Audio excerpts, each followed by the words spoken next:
நான் உங்களுக்கு ஒரு பெரிய ஒரு டிப்ஸ் சொல்றேன். என்ன அப்படின்னா, நம்மளால ஜெபிக்க முடியாது சில சமயம்ல ஜெபிக்கவே முடிய மாட்டேங்குது சொல்ல வரைய. அப்போ ஒரு பெரிய டிப்ஸ் சொல்றேன். நமக்கு உதவி செய்யற ஒரு ஆள் இருக்கிறாரு ஜெபிக்கும் போது. நீங்க என்ன செய்யறீங்க அப்படின்னா, பரிசுத்த ஆவியானவர்கிட்ட சொல்லுங்க. அவர் நம்முடைய தேற்றவாளர் மாத்திரமல்ல, அவர் நம்முடைய ஸ்பிரிச்சுவல் பேரண்ட்ஸா இருக்கிறார். யாரு? பரிசுத்த ஆவியானவர்.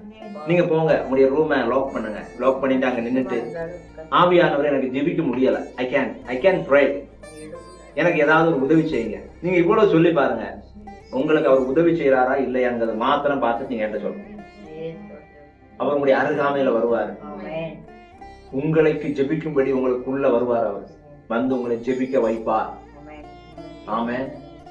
ஆவியானவர் என்ன செய்யுங்க, கேளுங்க. அப்பா, எனக்கு ஜெபிக்க முடியல. I tried many times but I failed. நான் நிறைய சமயங்களில் நான் முயற்சி செய்து கொண்டே இருக்கிறேன். ஆனா என்னால முடியல. என்னுடைய மாமிசம் துவண்டு போயிட்டு என்னால முடியல. எனக்கு உதவி செய்யுங்க. இந்த வசனத்தை எடுத்துக்காங்க.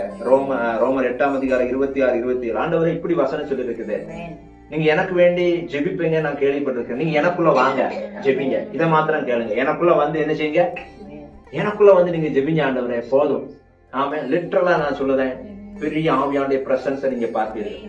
ஆவியானவர் உங்களுக்குள்ள வருவதும் அவர் உங்களுக்குள்ள இருந்து ஜெபிப்பதை நீங்க பார்ப்பீர்கள். அல்லேலூயா.